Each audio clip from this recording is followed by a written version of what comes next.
Terima kasih Yesus, terima kasih Yesus. Diserahkan ibadah kami dalam tangan-Mu ya Bapa. Biar Engkau sendiri yang berkarya Tuhan. Dalam nama Yesus. Yang percaya sama-sama katakan amin.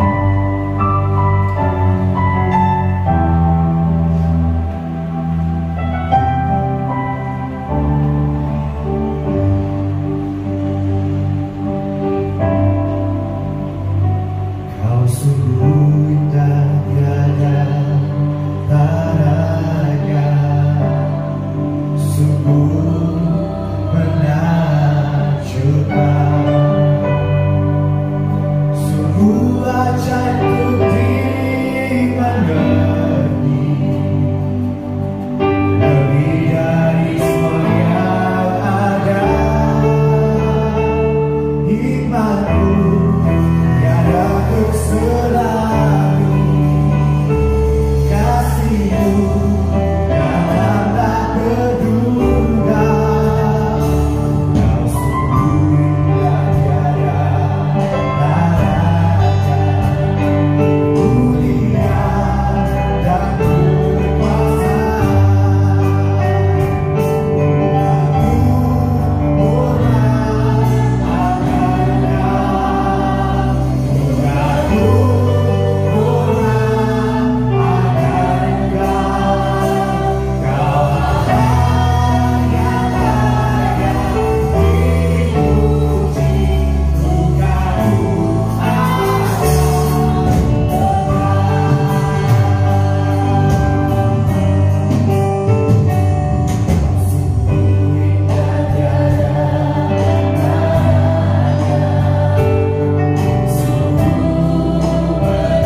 Kami ingin memuji dan membesarkan namamu lebih lagi.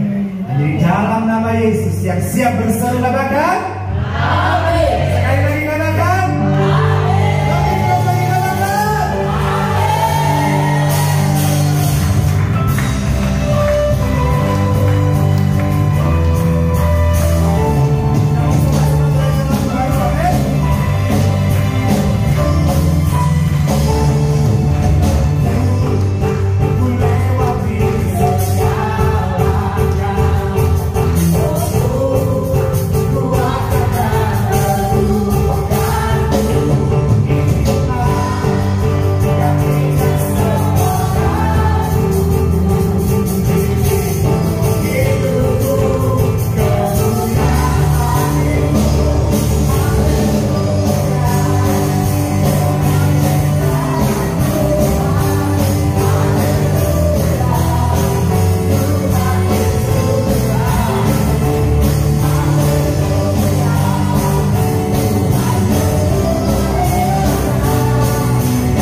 Yesus, kami tahu Tuhan, ketika kami memberi,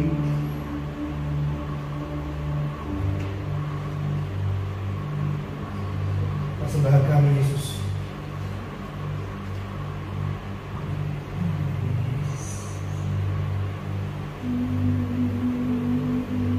yang Kau pakai untuk jadi kemuliaan nama-Mu Bapa.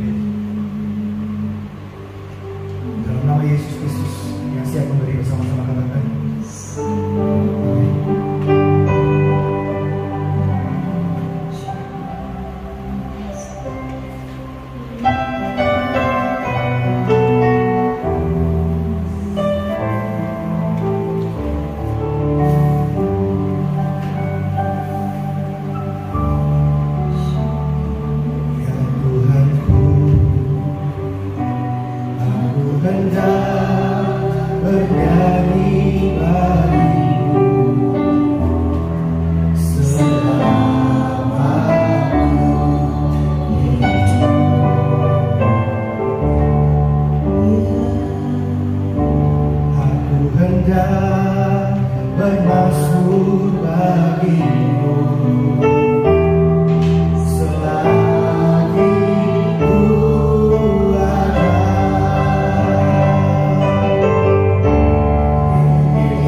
Kuasai tempat itu, kuasai pula hati kami.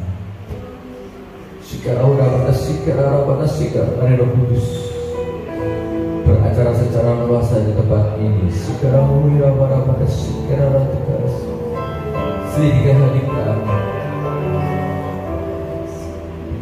ingatkan kami, teguhkan kami, insahkan kami Tuhan, bila mana kami telah berbuat dosa, bila mana kami telah berbuat salah, bila mana kami melanggar perintah. Tarik kami kembali Tuhan ke jalan yang benar, ke jalan yang Kau mau. Sekarang kami sadar Tuhan, seringkali kedagingan kami membuat kami jauh daripada, seringkali kedagingan kami membuat kami melenceng dari jalan yang sudah Kau tetapkan. Ayo, oleh karena itu Roh Kudus, tarik kami kembali, tarik kami, cengkram kami kuat. Biar Kau yang berkuasa dalam hidup kami.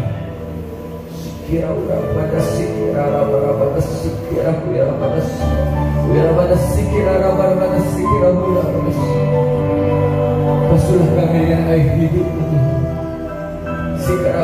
kami mau Kau kuatkan Tuhan pada pagi hari ini, dan makanan rohani yaitu firman-Mu. Kami seperti rusa yang haus akan aliran sungai, tapi haus Tuhan. Setelah seminggu ini kami telah dan kesulitan beberapa berat. Saat ini Tuhan, kami mau diam di bawah kaki-Mu dan menerima kelegaan dari-Mu. Sekarang kami mau masuk dalam pemerintahan-Mu Tuhan.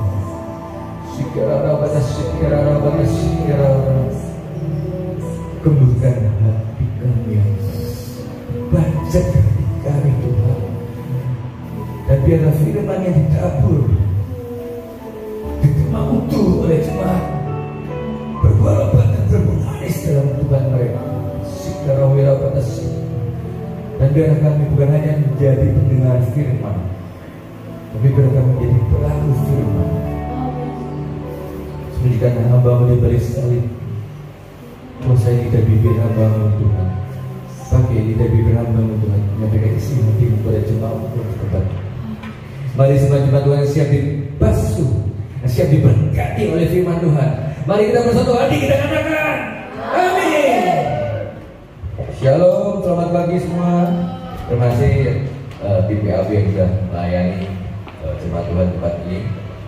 Sekali lagi shalom. Senang sekali bisa berada di tempat ini di PAB Damai Sejahtera. Mungkin bagi yang belum kenal, perkenalkan, nama saya Gunawan dari Surabaya. Teman-teman pelayanan biasa manggil saya Daniel Gun, Pastor Daniel Gun. Ya, pada pagi hari ini saya mau menyampaikan tema khotbah yang berjudul Faith. Ini cukup persiapannya cukup mepet, karena kemarin siang saya jam 2 dikabarin, kemudian saya baru bisa menyiapkannya jam 10, baru selesai kemarin jam setengah 12, jam 12-an. Dan saya percaya bahwa ada pesan Tuhan untuk Bapak Ibu sekalian. Kalau kita mendengarkan orang berkata faith, sebetulnya itu berbicara tentang apa ya Bapak Ibu sekalian? Faith bicara tentang apa ya? Mungkin secara bahasa Indonesia memang faith itu ternyata arti dari faith itu banyak loh Bapak Ibu sekalian. Yang pertama bicara tentang artinya iman. Faith itu juga bicara tentang keyakinan. Faith itu juga bicara tentang kepercayaan. Tetapi kalau kita lihat dari bahasa aslinya, mungkin bisa tulis slide. Kata faith itu kalau di Indonesia kan iman, tapi di dalam bahasa aslinya, bahasa Yunani-nya itu adalah pisteo. Ini dalam bahasa Yunani-nya yang punya dua arti. Yang pertama, percaya tanpa ragu. Ini agak susah ini. sudah dikatakan percaya, tapi masih ada keterangan, ada penekanan tanpa ragu. Kayak gimana sih percaya tanpa ragu? Kalau di dalam bahasa Inggris percaya itu ada dua kata ya, yang kita tahu. Yang pertama believe, yang kedua trust. Antara kata believe dan trust, mana yang lebih penekanannya lebih kuat? Believe atau trust? Ayo, yang mana yang believe, mana yang trust? Ternyata kalau di dalam bahasa Inggrisnya kata percaya itu penekanannya yang lebih kuat, itu lebih ke trust. I believe you sama I trust you itu beda. Kalau percaya tanpa ragu itu kayak gimana lagi, Tuhan? Kayak gimana lagi, Bapak Ibu sekalian? Saya waktu menyiapkan ayat ini, percaya tanpa ragu itu kayak gimana sih?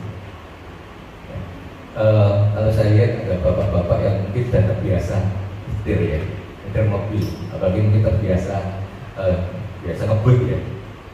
Pada saat bapak sekalian biasanya setir pembalap disetir sama orang lain, itu rasanya gimana? Rasanya gimana? Kalau saya biasanya nyetir, bahkan saya kalau naik travel, saya tidak mau duduk di belakang.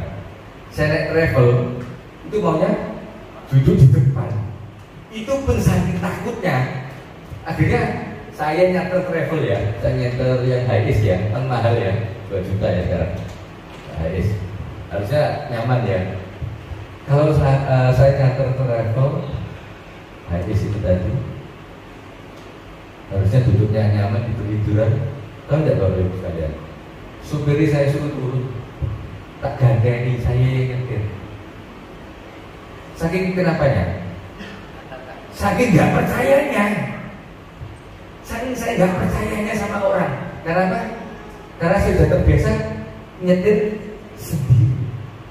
Gambaran percaya tanpa ragu itu seperti kita ini menyerahkan kehidupan kita kepada Tuhan. Kita disebut sebagai orang Kristen, itu sebetulnya awalnya sebagai julukan. Gereja pertama ada itu di tahun 325 di Antioquia. Kalau kita baca Kisah Para Rasul ya, di ayat 20-21 itu kan ada sebutan Kristen. Itu adalah julukan atau ejekan bagi pengikut Kristus. Di gereja pertama itu diejek-ejek, kau ini Kristen, kau ini Kristen, kau ini pengikut Kristus. Bila mana kita mengaku diri kita sebagai seorang Kristen, kalau kita mengaku bahwa diri kita sebagai pengikut Kristus, sudah dikatakan di Alkitab kan, barang siapa yang mau mengikut aku, barang siapa yang mau menjadi pengikutku, yang pertama harus menyangkal diri, harus memikul salib, harus mengikut Yesus. Menyangkal diri itu kayak gimana Pak? Oh saya Gunawan, saya bukan Gunawan.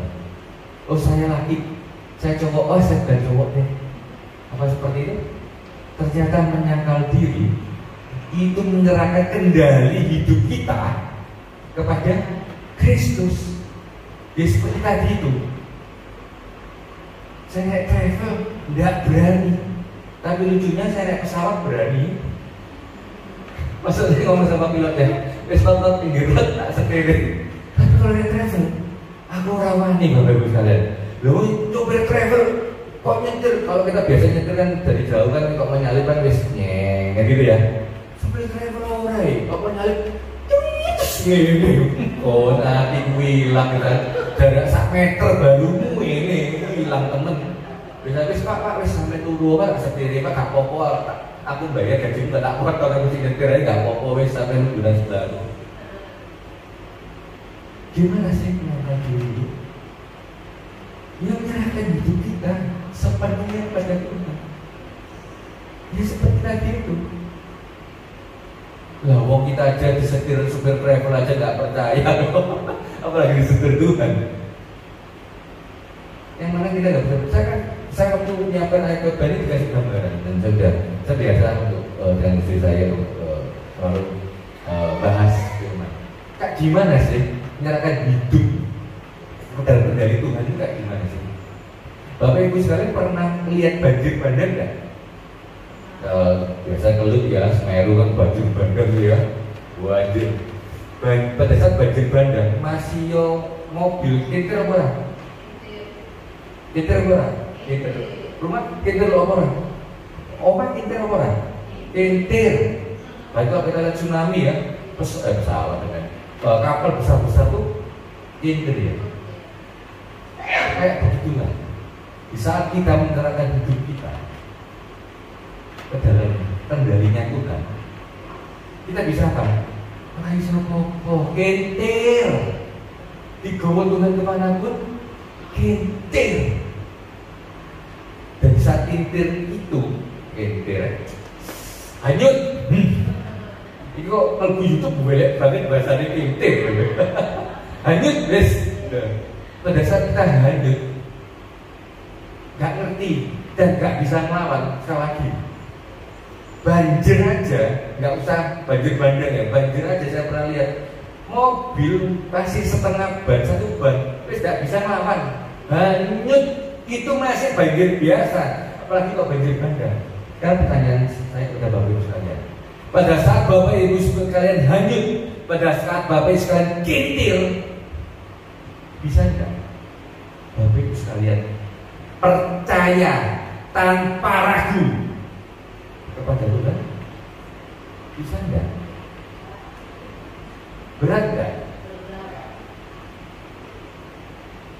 Itulah yang dinamakan iman. Seringkali kita tahunya iman, tapi tidak ngerti gimana cara merefleksikannya. Refleksi dari iman, jadi tadi percaya tanpa ragu terhadap itu kita dibawa kemana sama Tuhan. Itu yang pertama, arti dari iman. Yang kedua, arti dari iman itu adalah setia. Kata setia di dalam Alkitab Perjanjian Baru cukup banyak. Yang mana kata setia ini berasal dari akar kata Kristio yang artinya pistis. Dalam bahasa Yunani itu pistis. Jadi kalau orang yang setia kepada Tuhan, orang yang setia kepada Yesus, pastinya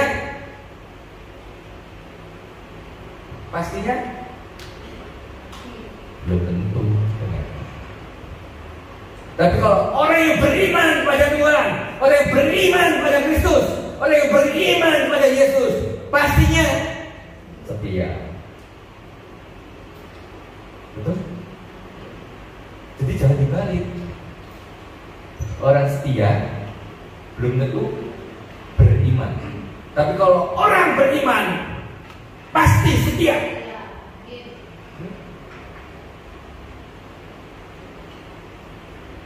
Jadi kalau biasanya kalau cewek-cewek atau cowok-cowok yang lagi jomblo nyari pasangan, dan cari pasangannya setia. Ini tapi hari ini enggak. Oh iya, dengan satu. Hari ini syaratnya harus diganti, bukan setia, tapi beriman. Saya cari pasangan yang beriman. Jangan setia kepada manusianya. Setianya kepada siapa? Kalau setia pada Tuhan, pasti setia kepada manusia. Kalau beriman kepada Tuhan, pasti setia dalam segala hal. Setia di dalam keluarga, setia dalam pekerjaan, setia juga di dalam layanan. Dan sebetulnya tadi kita tahu apa arti iman ya. Sekarang kalau di dalam bahasa Alkitab, iman itu apa sih? Sebelum slide, Ibrani 11 ayat 1 berkata demikian. Iman adalah dasar dari segala sesuatu yang kita harapkan dan bukti dari segala sesuatu yang tidak kita lihat. Kata dasar itu dari bahasa aslinya itu fondasi. Sekali lagi, kata dasar itu dalam bahasa aslinya itu artinya fondasi. Saya dari tadi itu agak penasaran. Ini kan ruko ya, oke. Sebetulnya ada tiang di tengahnya mengganggu nggak? Mengganggu ya. Pertanyaan sederhana, kenapa nggak dipotong aja? Jawabannya, bro, ini penahannya kok. Jadi kalau aku sih dhuwure bro pak, dhuwure nahanannya apa pak? Logikanya kan demikian ya, benar ya? Ini ada lantai lagi kan? Tiga lantai ya. Nah, ini kalau dipotong, ambruk udah di atas. Ambruk yang di bawah ini nggak apa-apa, di lantai 2 ini nggak apa-apa, di lantai 3 ini ambruk kalau penahannya, betul? Inilah gambaran dasar, inilah gambaran fondasi. Iman adalah fondasi penopang saka guru dari segala sesuatu yang kita harapkan. Di Yakobus 5:16 secara berkata bahwa doa orang benar bila yakin didoakan maka akan sangat besar kuasanya. Yakin ini piye penekanannya? Kudu bengok, kudu banter, kudu gawe toa, kudu jungkel, kudu delosok, apa kudu piye? Bener ya? Ternyata bila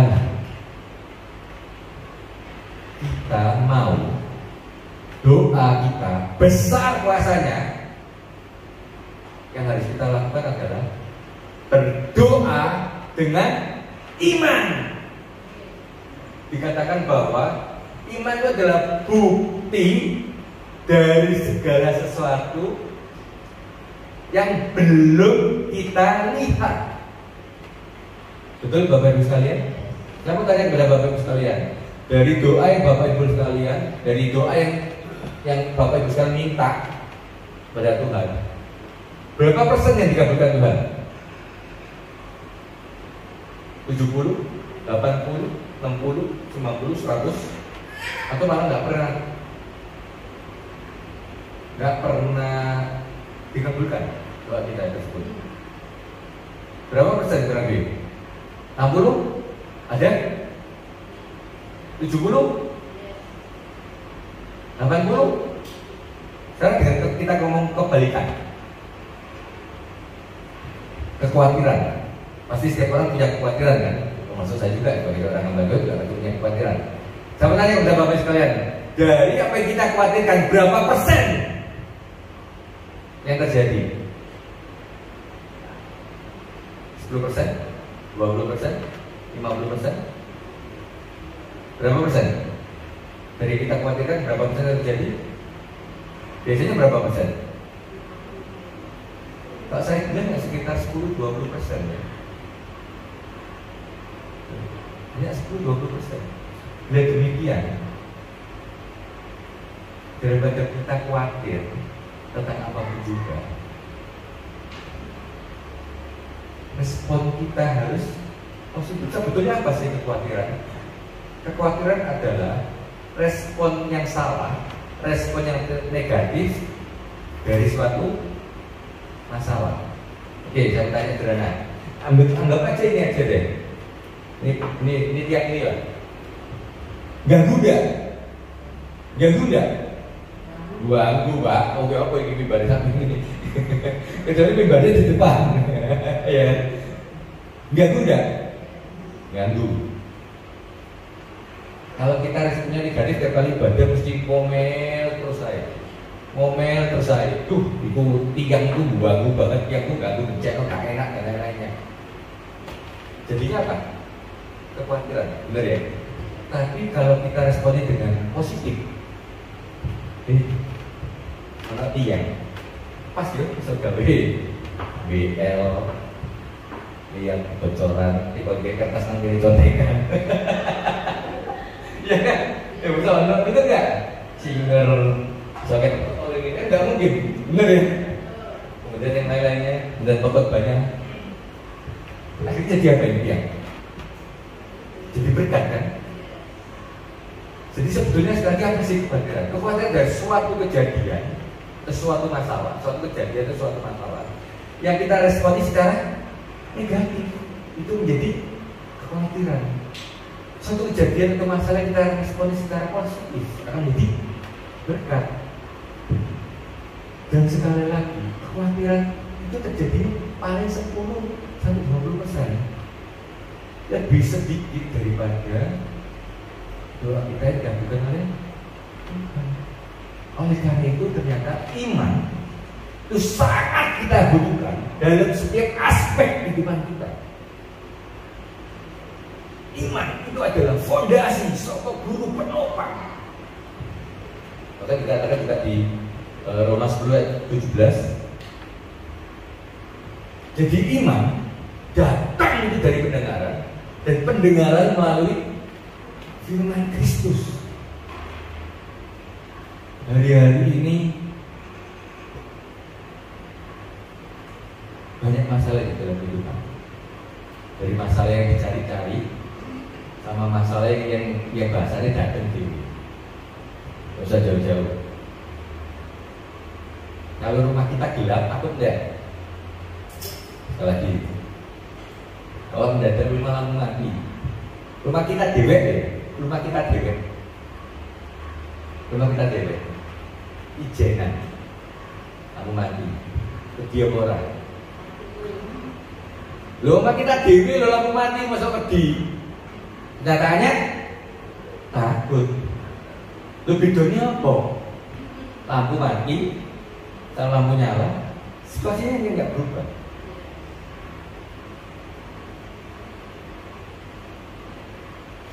Itu contoh yang sederhana. Tapi pada saat iman kita kuat, yang terus diisi oleh firman Tuhan, masih lampu mati tidak. Jujur, saya sama istri saya, jujur ya, kalau tengah menu, istri saya yang lebih takut daripada saya. Jadi kalau aku pengen jek, saya selalu ngomong istri saya, jangan dulu ya. Mana? Orang alasan. Tapi terakhir setelah bahasanya saya memahami ini. Jadi pada saat kita mengalami masalah, ini masalah gelap ya, kita nggak ngomong apa-apa loh ya, masih belum yang lain-lainnya ya. Saya nggak ngomong kita sendirian di kuburan, di rumah kita sendiri lampu mati. Pasti kita keluar tuh nyalakan listriknya wedi. Bener nggak? Itu saya alami. Dari sana ternyata saya menyadari, wala, ternyata iman saya ini masih kokoh setelah saya isi terus dengan firman Tuhan. Lampu mati, ya yang saya nggak takut. Yang paling mencekno itu tahu nggak Bapak Ibu sekalian? Mendadak sekonyong-konyong order muncul itu loh yang mencekno. Saya pernah ngalami loh. Ya, jadi saya itu dasar waktu itu iseng, jadi mobil saya salah dari sisi sini ya Bapak Ibu, dari sisi sini. Saya tuh mau muter ke depan, mau ngelap sisi sebelah sana. Ya dari sini, keluar sini. Lah di sebelah sini ono wonge, bengi-bengi jam 9 malam di rumah sendiri loh ya, di garasi sendiri.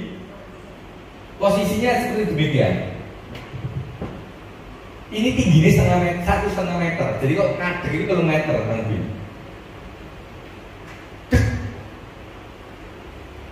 Aku gak wedi, cuma kaget. Nanti kali kok muncul ngomong. Habis itu saya ngelap, saya lihat nggak orang tak geletak melawai lah ya. Itu masih golek pendono. Oma Dewi, gak nang kuburan, itu Oma Dewi.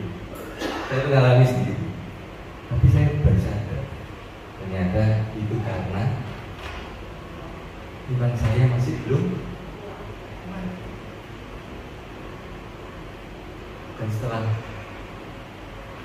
seperti tadi, iman itu datangnya dari pendengaran. Pendengaran akan firman Kristus. Seperti kalau orang fitness, otot belum mesti kita kondi. Ya. Dari fitness Pak, dari push up Pak, dari kuli Pak. Ya selalu seperti itu ya. Jadi kalau Bapak Ibu sekalian merasa iman Bapak Ibu sekalian masa lagi Pak, lagi galau Pak, ayo dengarkan firman Tuhan. Pak, saya kok baca ngantukan Pak. Alasannya kan wakil ya. Saya kok baca ngantukan Pak. Pak, Alkitabnya cilik-cilik Pak. Oh no, ya, Alkitabnya cilik-cilik Pak. Saya bilang, itu loh gaya HP. HP ini saya bocok gede no iso. Pak, HP ini diboco anak Pak. Oh no, bagaimana cucu Pak? Wis, sekarang ini ada namanya Alkitab audio. Nyala noai. Masih kadang Bapak Ibu sekalian baca, kadang gak nyantol, bener gak? Jadi Alkitab audio nyalakan aja, sambil kerja nyalakan aja Alkitab audio ya. Itu kadang malah tambah lucu. Maksudnya gini, kalau kita baca itu kadang gak masuk, lagi masak sama kita nyetel Alkitab audio itu lebih masuk. Karena situasinya beda. Kalau pada saat kita maksa harus baca, mereka ada ayo baca Alkitab kayak gitu ya, maksa sehari harus 5 pasal. Akhirnya kan ibaratnya kalau orang makan hanya untuk hidup, berarti harusnya makan itu diapain? Dinikmati, benar ya? Jadi baca Alkitab jangan dibaca saja, tetapi harus dinikmati. Kalau nggak ngerti, dicatat. Besok tanya kalau gembala, Pak, iki artinya apa? Gembalanya orang ngerti, ya gak apa-apa, ya dicatat. Besok ditakokno. Engko minggu depan ketemu baru akan disampaikan. Oh Bu, begini loh. Ternyata artinya itu seperti demikian.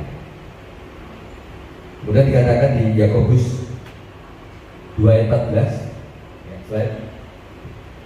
Apakah gunanya saudara-saudaraku jika seorang mengatakan bahwa ia mempunyai iman, padahal ia tidak mempunyai perbuatan?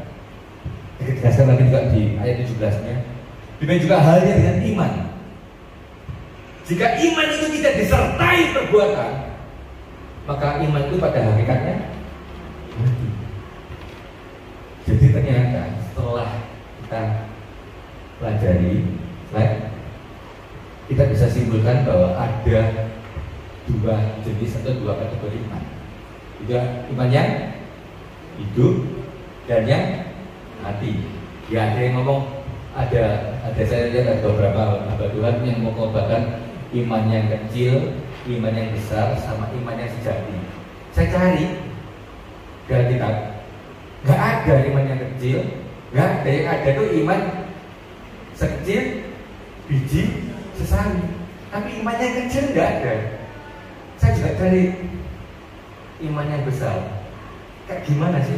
Iman yang besar itu adanya di seorang perwira Yunani, perwira Romawi ya, yang anak buahnya sakit, berkata kepada Yesus, minta tolong untuk anak buahnya disembuhkan. Tapi Yesus, perwira tersebut berkata kepada Yesus, bersabdalah saja, berkatalah saja, maka anak buahku itu akan sembuh. Saat itulah Yesus berkata bahwa iman ini besar. Maksudnya kayak gimana sih iman yang besar? Itu saya menjelaskan dulu ya. Karena si perwira tersebut paham bahwa dia juga punya atasan, dia juga punya bawahan. Sehingga pada saat bawahan itu diperintahkan oleh perwiranya, kerja enggak? Jalan mati. Ayo maju perang. Dia harus maju perang. Mati perang pun juga pasrah. Demikian juga perwira tersebut percaya bahwa Yesus adalah pemegang otoritas, sehingga orang sakit yang mana kita pahami bahwa penyakit itu adalah roh penyakit, ada roh kelemahan, ada juga roh kesurupan, itu kan namanya roh. Si perwira tersebut percaya bahwa Yesus punya otoritas baik di surga maupun di bumi Jadi tidak perlu Yesus itu datang. Namamu sopo? Takon dikon. Ayo itu nggak perlu. Bener kan? Kalau seorang perwira, seorang jenderal kita ngomong, ayo maju perang. Nggak perlu. Tak tembak dong. Nggak perlu. Maju perang. Dia pasti akan maju perang. Jadi si perwira itu punya iman yang besar bahwa Yesus pada waktu itu banyak orang yang masih belum tahu. Bahkan kata-kata bahwa padaku diberikan kuasa. Itu keluarnya dia ayat berapa? Matius 22. Itu setelah Yesus bangkit dari antara orang mati. Ayat itu baru keluar. Tapi ini sebelum apa-apa, perwira tersebut sudah punya iman yang besar bahwa Yesus pemegang kuasa, Yesus pemegang otoritas, Yesus pemegang pemerintahan baik di surga dan di bumi. Oleh karena itu Yesus tidak perlu datang ke rumahnya hanya untuk mengusir setan. Berkatalah saja, maka hambaku akan sembuh. Itu ternyata yang dimaksud iman yang besar. Si perwira tersebut mengetahui bahwa Yesus punya otoritas. Selainnya nggak ada. Yang ada adalah iman yang hidup dan iman yang mati. Oleh karena itu kita belajar dari Yohanes 5 ayat 2-9. Dikatakan bahwa yang kedua, di Yerusalem dekat pintu gerbang domba ada sebuah kolam yang dalam bahasa Ibrani disebut Bethesda. Ada 5 serambinya. Dan di serambi itu berbaring sejumlah besar apa? Orang sakit. Berarti semuanya di sana sakit. Gonok sing waras, gonok sing sehat, kabeh sakit. Orang-orang buta, orang-orang timpang, dan orang-orang lumpuh yang menantikan goncangan air kolam itu. Sebab sewaktu turun malaikat Tuhan ke kolam itu dan mengoncangkan air itu, barang siapa yang terdahulu masuk ke dalamnya sesudah goncangan air itu menjadi sembuh apapun juga penyakitnya. Kemudian dikatakan tentunya di situ ada seorang yang sudah berapa lama? 38 tahun. Sanse Patnian 38 tahun lamanya sakit. Ketika Yesus melihat orang itu berbaring di situ dan karena ia tahu bahwa ia telah lama dalam keadaan itu, berkatalah ia kepadanya, maukah engkau sembuh? Jawab orang itu kepadanya, Tuhan, tidak ada orang yang menuntut aku ke dalam kolam itu. Dan apabila airnya mulai goncang dan sementara menuju kolam itu, orang lain sudah turun mendahului aku. Kemudian ayat 8, kata Yesus kepadanya, bangunlah, angkatlah tilangmu dan berjalan. Dan pada saat itu juga sembuhlah orang itu. Lalu ia mengangkat tilangnya dan berjalan. Oke. Dari ayat yang kita bacakan, mana yang menunjukkan bahwa iman orang itu lumpuh, iman orang itu mati? Sekali lagi, tadi kita pelajari bahwa ada 2 macam iman, ada 2 jenis iman. Satu iman yang hidup dan iman yang mati, betul ya? Dari kita baca dari ayat 2-9, mana ayat yang mengatakan bahwa yang menyiratkan, yang menyebutkan bahwa orang tersebut punya iman yang mati? Di ayat yang mana? Bisa? Ya, saya turun aja biar jelas. Berapa tahun orang lumpuh itu sakit? Berarti orang lumpuh tersebut ada di kolam itu berapa tahun? 38 tahun. Kurang lebih dari posisi orang itu duduk sampai ke kolam berapa jauh? Berapa jauh? 1 kilo? Nggak mungkin.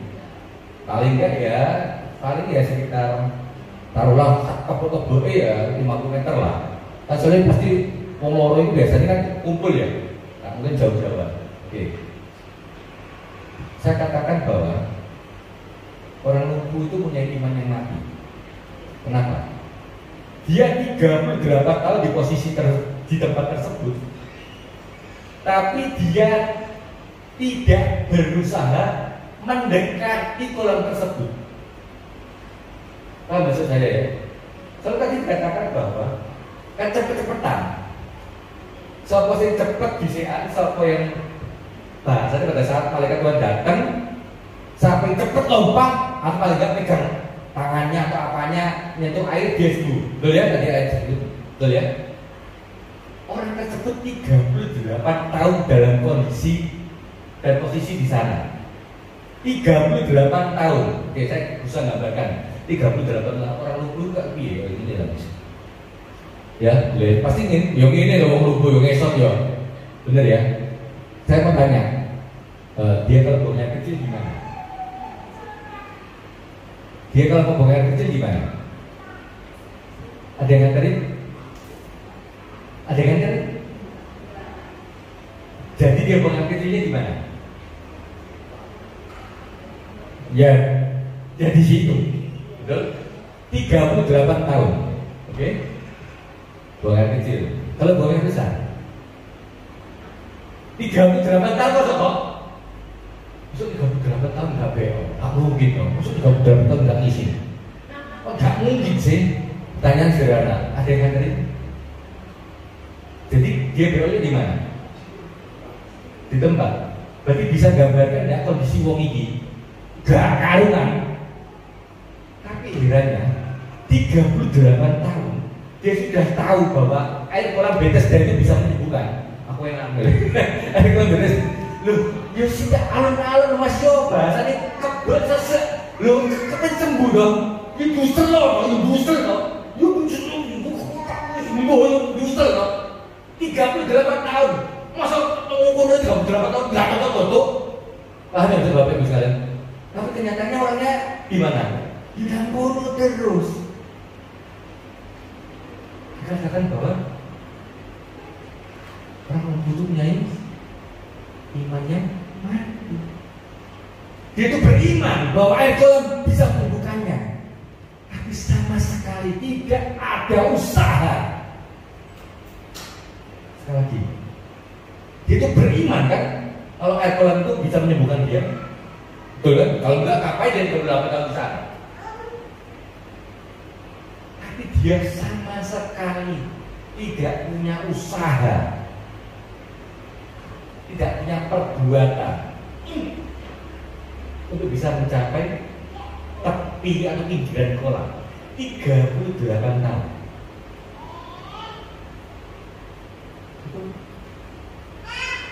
Mengira-ngira lagi itu si orang yang butuhnya imannya mati. Dan katakan Yesus melihat Yesus pasti kata ini Yesus baunya luar biasa.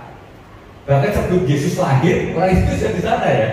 Loh iya dong, Yesus 33 tahun di sana 33. Berarti Yesus lahir wek-wek Yesus dari 5 tahun di sana. Yesus cek wek-wek dia sudah di sana loh ya. Dia sudah di sana, dia sudah mendahului Yesus ya, dia sudah di sana. Jadi 38 tahun baju putih, ini jangan putih nih, bayangin aja itu. Kalau sehari BO-nya 2 kali, 38 tahun, 350 hari dikalikan 38 itu 10.000 hari, berarti itu wis. Ya kalau 1 hari BO-nya 2 kali, 1 hari BO. Saya jual 1 hari, seminggu sekali BO wis 52 kali 38 1.500. Wah, bisa nggak bisa gambarkan deh. Ini kan gak ada sih ini, benar kan? Bisa gambarkan di sini. Kemudian Yesus bertanya kan, ketika Yesus melihat orang itu berbalik di situ dan karena ia tahu bahwa ia telah lama dalam keadaan itu, berkatalah ia kepadanya. Apa kata Yesus? Maukah engkau sembuh? Jawabannya, harusnya kita jawabnya gimana? Kalau gini, Yesus tanya apa sih? Maukah engkau sembuh? Jawabannya harus sederhana kan? Maukah engkau sembuh? Harusnya mau Tuhan.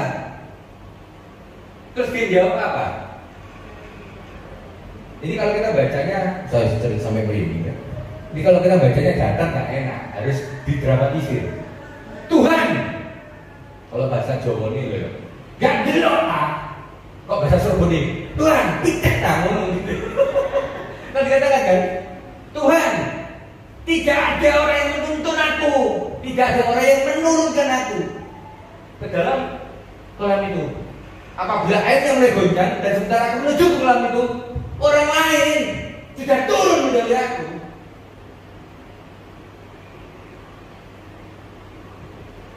Itu lainnya punya iman gak patek mana gitu.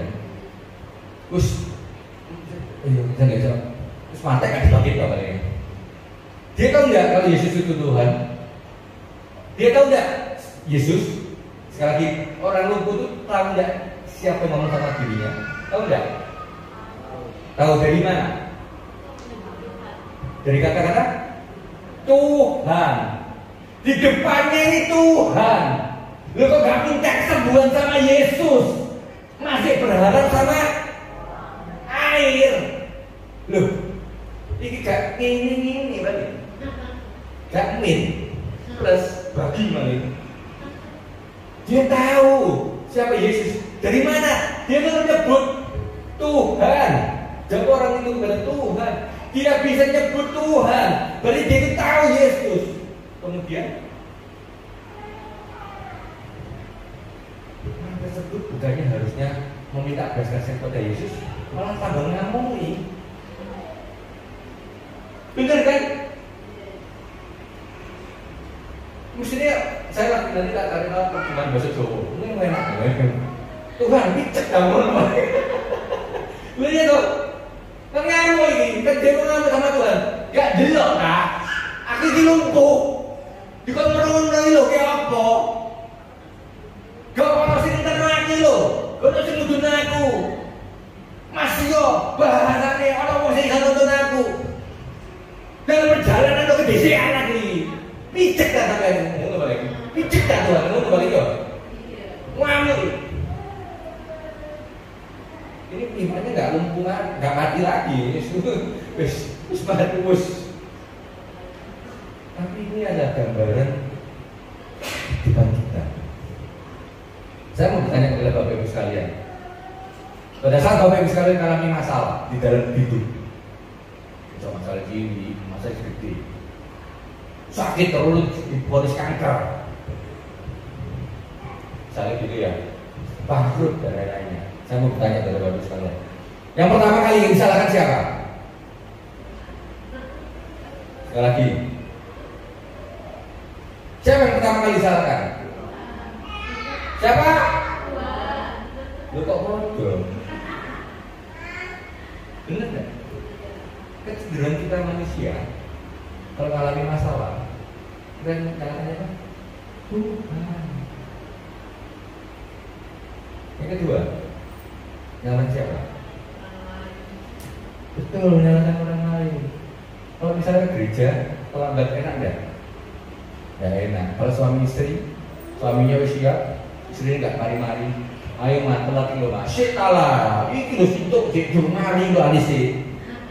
Bisa digusuk, ibu-ibu bisa digusuk kali sintuk durung mari. Iso lebih baik datang terlambat ya daripada alisnya enggak jadi ya. Jadi kalau datang terlambat, sepanjang perjalanan itu pasti gigiran ini. Bapaknya malah nombok ya. Gara-gara mama itu telat itu lagi jo, malas ini. Papa dewek sudah tahu telat. Ya siap-siap lagi sih itu loh. Gentenan anak sudah bakal geo helm. Jadi aku tuh gara-gara repot. Bener enggak? Bener. Waduh salah. Kemudian sampai dalam perjalanan banyak bocor. Sudah mentori, tambah bocor. Itu dari manusia, pada saat mengalami masalah. Nyalakan yang ketiga, nyalakan siapa? Keadaan. Telat kok. Telat lo. Bener? So HP dibuatin. Yang keempat, nyalakan siapa? Diri Sebenarnya dari yang empat ini secara psikologi yang mana yang paling berbahaya? Nyalakan diri sendiri. Sebetulnya kalau ditanya ya Bapak Ibu sekalian, dosanya Yudas dan dosanya Petrus besar mana? Ayo, saya kata ya, biar jelas. Ayo, lagi dosanya Yudas sama dosanya Petrus, mana yang lebih berat? Sekali lagi, dosanya Yudas sama dosanya Petrus, mana yang lebih berat? Ayo, ibu-ibu, woi, ibu-ibu, woi. Kok anak ibu-ibu gak ngakoni ibu-ibu, ini duduk mamaku ayo, ini lemu gendut mau isin aku. Ayo aku tanya, ayo rasanya piye? Loro hati, ya? Mbok itu sogi, kayak balik kuda ya. Mbok itu sogi, itu mbokku, itu pembantu. Mungkin lagi pencitraan sama pacar yang barunya, jadi sampai rasanya piye? Loro hati kan? Pisang itu, kok pengen telur?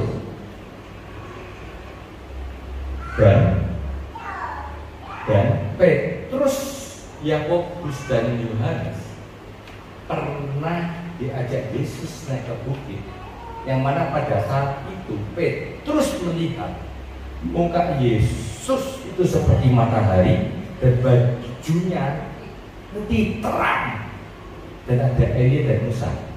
Yudas tidak tahu siapa ini, Yudas tidak tahu siapa Yesus. Saya yakin Yudas ini terang pasti, Chinese ini pasti, itu ini Jen. Ini Jen, apa yang menguntungkan idol. Tapi Petrus tahu siapa ini Yesus. Yudas setelah menjual Yesus, dikatakan menyesallah dia, menyesal saja tanpa harus dengan kata-kata. Itu sudah artinya pertobatan. Wujud dari pertobatannya si Yudas dari mana kelihatannya? Duitnya dikembalikan kan? Uangnya ini dikembalikan. Terserah uangnya dibuat nanti, pokoknya kan walaupun nggak bisa merubah keadaan, tapi bentuk dan wujud dari rasa bersalahnya dia, rasa penyesalannya dia, ini uangnya dikembalikan.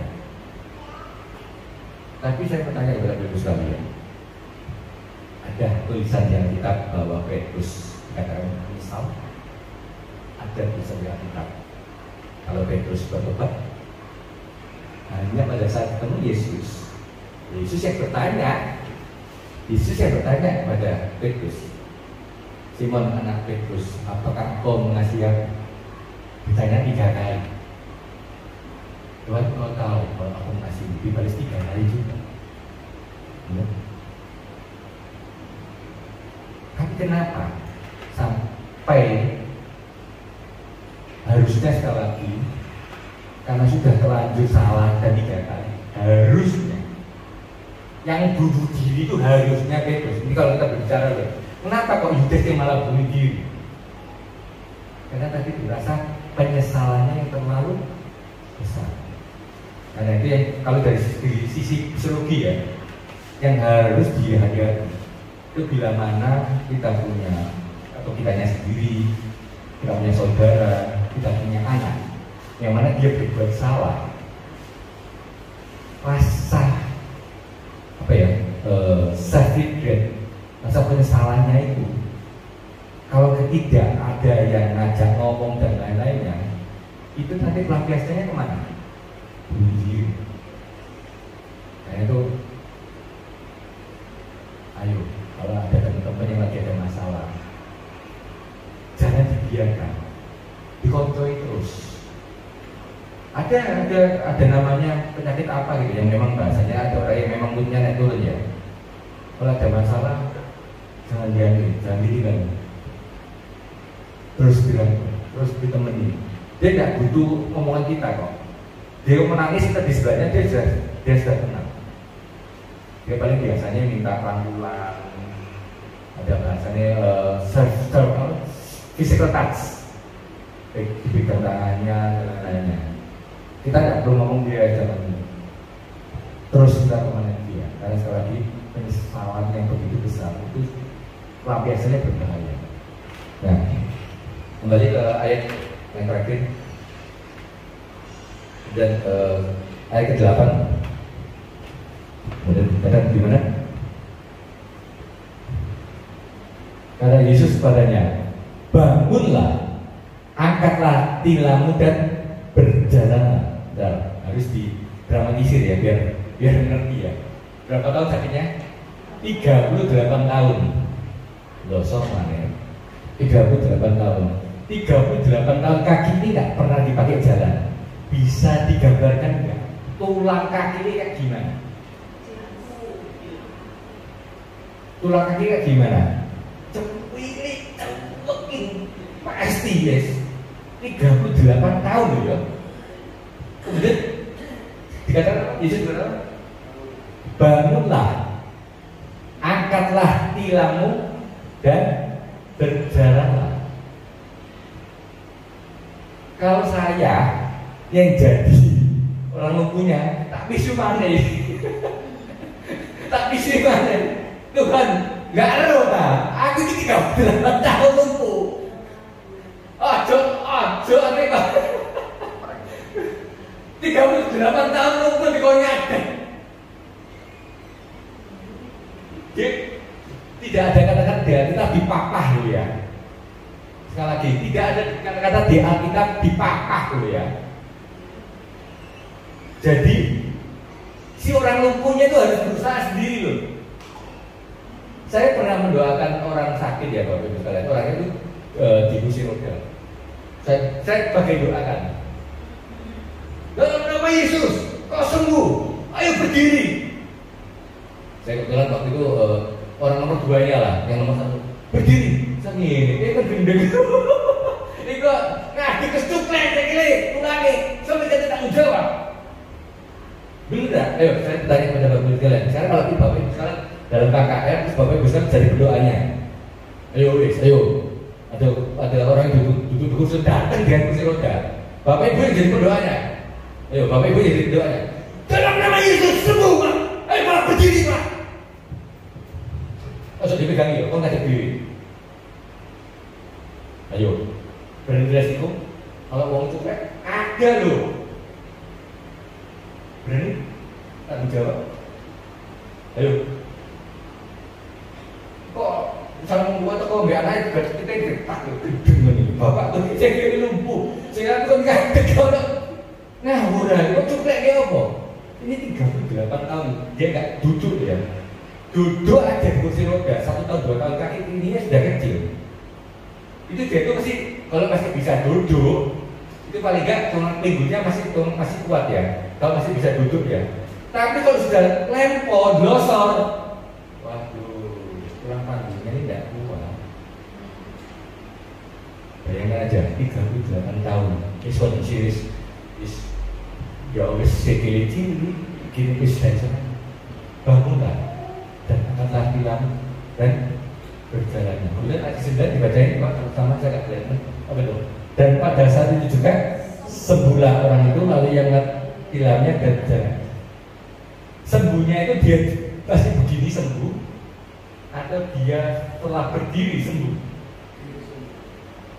Sekali lagi, ya kan itu kita kok baca firman Tuhan itu harus kritis ya.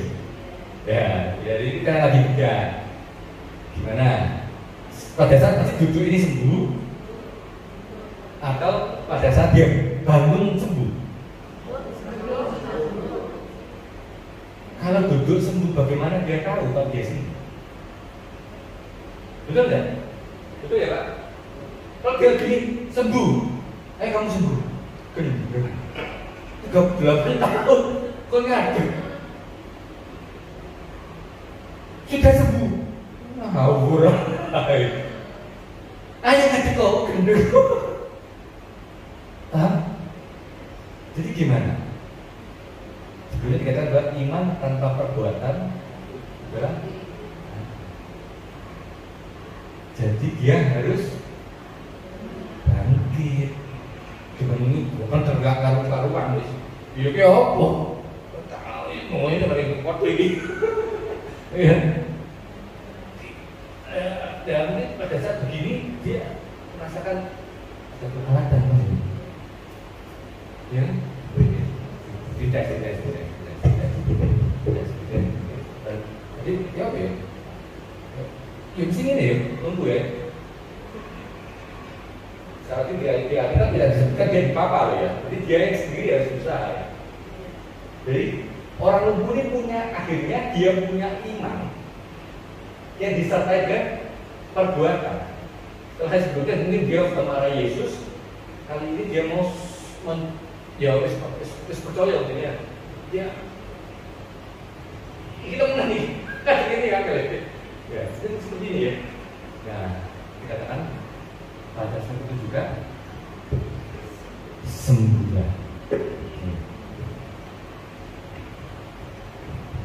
Hari ini kita belajar dua iman, Bapak-Ibu sekalian. Yang pertama, iman yang mati. Iman yang mati tadi sudah saya belajar. Iman yang tidak disertai dengan perbuatan. Kemudian iman yang hidup, iman yang disertai dengan perbuatan. Kalau Bapak Ibu sekalian sakit, kalau nggak minum obat, bisa sembuh nggak? Ya ada aja ada. Kalau Bapak Ibu sekalian, kayak saya ini,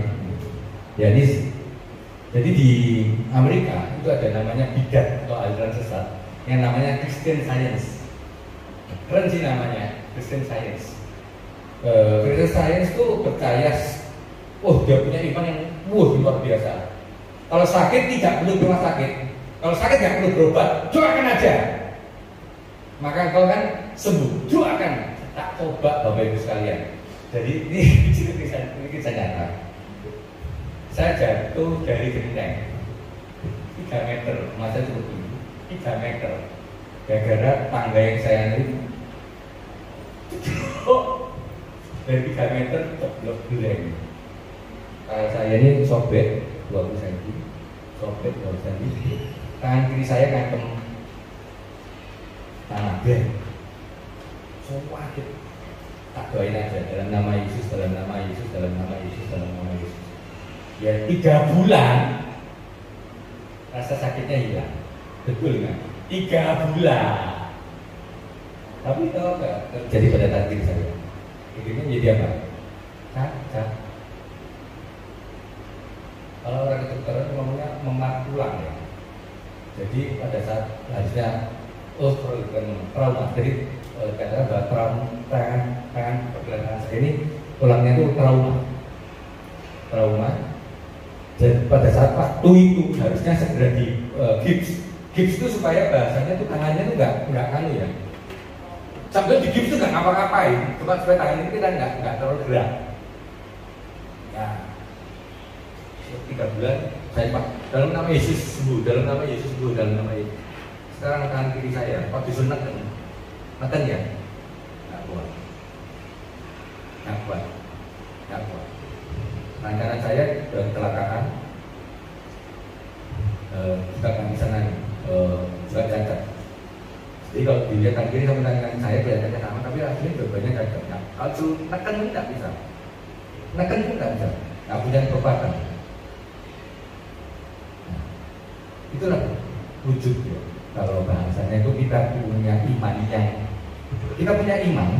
tapi jangan yang fanatik. Apa maksudnya Bapak Ibu sekalian?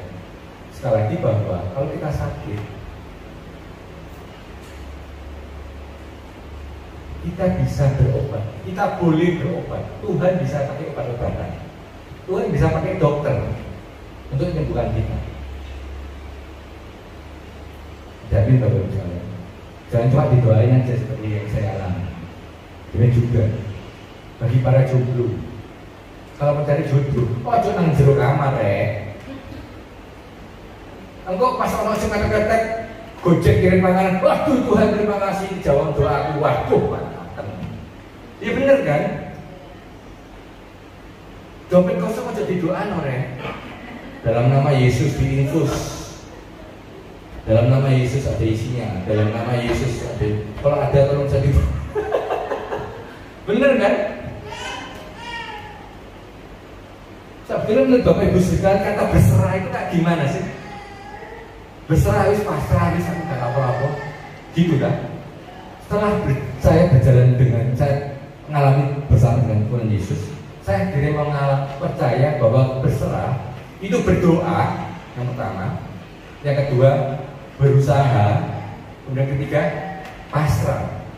Sekali lagi berdoa, berusaha. Ini sebenarnya sama dengan iman loh. Iman yang setelah dari perbuatan kan, berdoa, berusaha, pasrah. Terus Bapak Ibu sekalian, dari tiga ini yang mana yang biasanya orang Kristen kerjakan? Berdoa, pasrah, atau berusaha? Sekali lagi, biasanya orang Kristen dari tiga ini berusaha, berdoa, pasrah, mana yang dilakukan orang Kristen? Biasanya orang Kristen melakukan berdoa dan pasrah. Orang berusaha. Benar? Mama saya berdoa. Saya lagi setir saya nyetir di depan, mama saya di belakang. Ada truk muat sepeda motor wake, mungkin lagi mau dikirim ke Surabaya. Dalam nama Yesus, satu dikirim ke rumahku.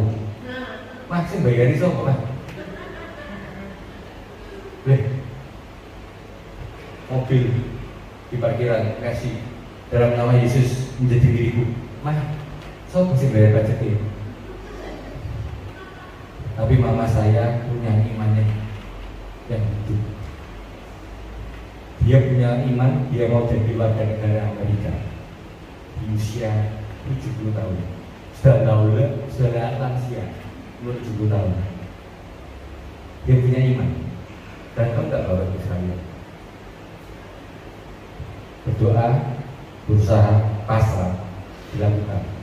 Dia pergi ke Amerika, ijenan. Mama saya umur 70 tahun. Dia ke Amerika umur 60 tahun. Orang iso cengin benih, orang iso ngomong Inggris, orang iso. Dia kok EBA sama temennya tuh, tapi temennya saya baca saya bui mana. Wes, coba ngomong Inggris, ngomong Jawa nih, ngomong bahasa tuh. Jadi ngomong EBA, nih koncone gak ngerti sejak ngomong apa. Saking parahnya, budal nang Amerika, ijenan. Saya nggak ngerti, saya nggak belikan tiket, tidak. Saya cuma nganterin tok nang airport. Mama kata nanti, mama mau nang Amerika. Memang mama pernah nang Amerika? Nggak pernah, saya aja nggak pernah, mama baik, nggak pernah. Terus kok ini mereka berdoa, berusaha sampai nang Amerika. Dia punya iman, jadi warga negara. Mama, cici saya sudah di Amerika lebih dahulu, sudah 10 tahun mendahului. Sampai hari ini belum jadi warga negara di sana. Maka saya itu yang masih lebih muda. Biasanya kan kalau orang warga negara kan cari yang lebih muda kan. Logikanya kan begitu. Yang tua yang kayak mantek kan kayak apa? Misalnya saya gitu gambarannya ya. Ini mama saya sudah 60 berangkat ke Amerika. Lu ngapain di sana? Sana kerja ikut keluarga Taiwan. Dia ngomong sama bosnya Taiwan ini. Aku bikin permanent resident. Itu ya bingung. Lho kan lapo, tuwek nang kene lho, lapo enak di Indonesia toh. Dan aku pokoknya kepengin jadi warga negara Amerika. Tapi saya itu sampai hari ini belum punya permanent resident. 2 tahun yang lalu, mungkin 4 tahun yang lalu. Mama saya akhirnya jadi warga negara Amerika juga. Dia betul-betul menjalankan 3 ini. Berdoa, wah luar biasa. Berusaha, gak berusaha ke opo budal nang Amerika. Saya coba di liburan berarti nang Papua aja mikir kok, ini nang Amerika. Nang Papua bisa dijak ngomong Indonesia, dijak ngomong Jawa titik ya cek rada-rada anu ya. Iki nang Amerika gak bisa dijak ngomong Jawa, ke opo? Berusaha ya. Akhir pasrah. Saya karena nggak mudah. Dan dia ngirim foto saya. Mama jadi makan karena kami baru saya. Hari ini kita belajar milikilah iman yang hidup. Berserah bukan berarti bahwa pastor menyerahkan itu saja. Tapi berserah adalah berdoa, usaha, ini yang bagian kita. Selanjutnya adalah bagiannya Tuhan, pasrah dan percayalah kita akan mengalami kemenangan. Amin. Tuhan Yesus memberkati. Sampai kami berdoa dengan kita. Terima kasih Tuhan atas kasih dan kemurahan-Mu. Biarlah kami bisa memiliki iman yang hidup Tuhan. Hari ini kami belajar dari orang yang lumpuh 38 tahun. Di sana awal orang yang lumpuh itu mengalami jangan jatuh lumpuh, tapi kematian iman. Tapi pada saat dia melihat Yesus dan dia percaya pada Yesus, ini dia beriman bahwa Yesus bisa menyembuhkan. Di dalam ketakutannya 38 tahun lumpuh dan tidak pernah berdiri. Pada saat itu dia memberanikan dirinya dan menguatkan dirinya untuk bangkit. Dan saat dia melakukan bagian berdoa, berusaha, saat itu Tuhan terutama. Kami percaya Tuhan, bisa kami mengangkat kedua tangan kami, meminta pertolongan, dan kami percaya bahwa kami bisa melakukan bagian kami yang terbaik. Kami percaya bisa kami mengangkat kedua tangan kami, Kau yang turun tangan berpahala dalam hidup kami.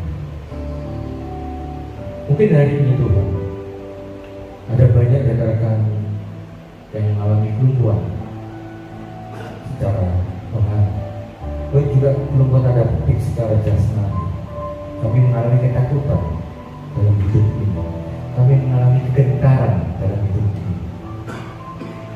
Biarlah pada hari ini langkah kaki kami dikuatkan, langkah kaki kami ditegarkan, dan kami percaya Tuhan, di dalam nama Yesus kami akan melakukan banyak perkara-perkara besar, perkara-perkara dahsyat di dalam nama Yesus.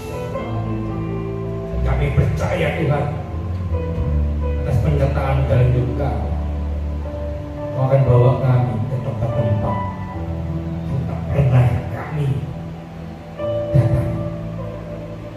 Kami akan mengalami hal yang luar biasa dalam hidup kami. From zero to hero. Kami yang sebelumnya bukan apa-apa. Di dalam nama Yesus kami percaya kami akan menjadi orang yang berguna bagi dosa dan bangsa. Sebagaimana firman di Filipi 1:21, hidup adalah Kristus, mati adalah hukum.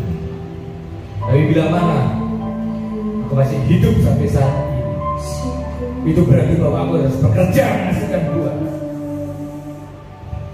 Biarlah ini dari setiap pengingat bagi setiap kami Tuhan, bahwa keberadaan kami di dunia ini bukan asal-asal, bahwa keberadaan kami di dunia ini ada suatu tujuan Itu harus menghasilkan pekerjaan yang menghasilkan buah untuk kerajaan surga. Dan biarlah Tuhan pekerjaan ini nantinya akan kau uji. Dan biarlah mahkota itu menjadi bagian kami. Terima kasih Tuhan. Kiranya Kau sendiri membukakan hati orang di langit, menyerahkan berkat-Mu kepada jemaat Tuhan. Tidak saja berkat materi, tidak saja berkat jasmani, kekuatan kesehatan, umur panjang, bahkan juga awet muda, tapi juga berkat rohani, berkat damai sejahtera, berkat sukacita. Dan kiranya juga Kau berkati kerjaan tempat ini ke api damai sejahtera. Dan biar shalom-Mu yang bertanda di tempat ini, biar shalom-Mu Tuhan senantiasa menaungi. Terus pakai hamba-hamba-Mu yang terlibat di dalam pelayanan tempat ini, hamba-hamba-Mu yang telah Kau percayakan untuk melayani tempat ini, hamba-hamba-Mu yang akan Kau tempatkan di tempat ini.